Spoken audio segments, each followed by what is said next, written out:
Hello and welcome to another Purveyor of Light Photoshop Quick Tip. Today we're going to turn around and have a little fun here. We'll show you how to make a matted raised drop shadow for your photos. And you can automate this into an action and then you can just apply it to any image you wish. So I'm going to show you how to make this today. So this is what we're looking for, and I'm going to start and reset everything here so we can start back in.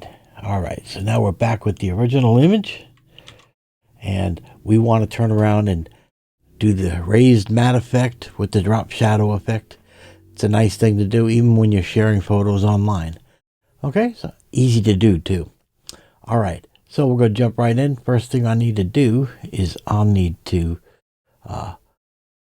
get rid of everything. So I'm going to throw everything in the trash.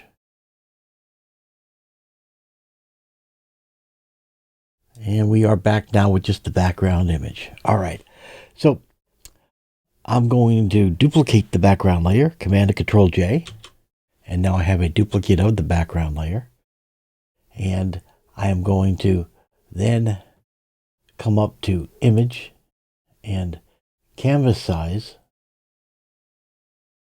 And I'm going to switch it to a relative. Okay, now this is important, so make sure you check that. And then you want that to be 2 pixels. Okay,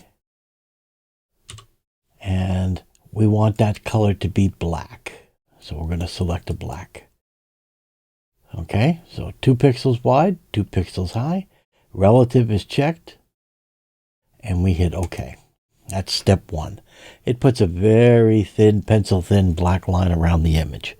Okay, next step, we're going to go right back into Image Canvas Size. And this time we are going to uncheck relative. Okay, and we're going to switch this to percentage. And we're going to do the width percentage of 115 and the height of 120%. Okay, and then it's anchored all the way around the image, so that's perfect. And we're going to change our color to a white matte.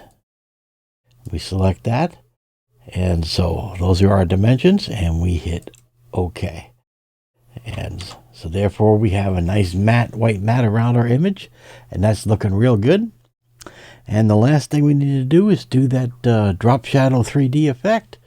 So we're going to do that by coming down to the bottom in the FX panel here, and we're going to add a layer style. Click that, and we're going to select drop shadow, and then we are going to utilize, okay, a opacity of 35%, 30-degree angle, a 91 pixel distance, 0 spread, 103 on the size, and then hit OK.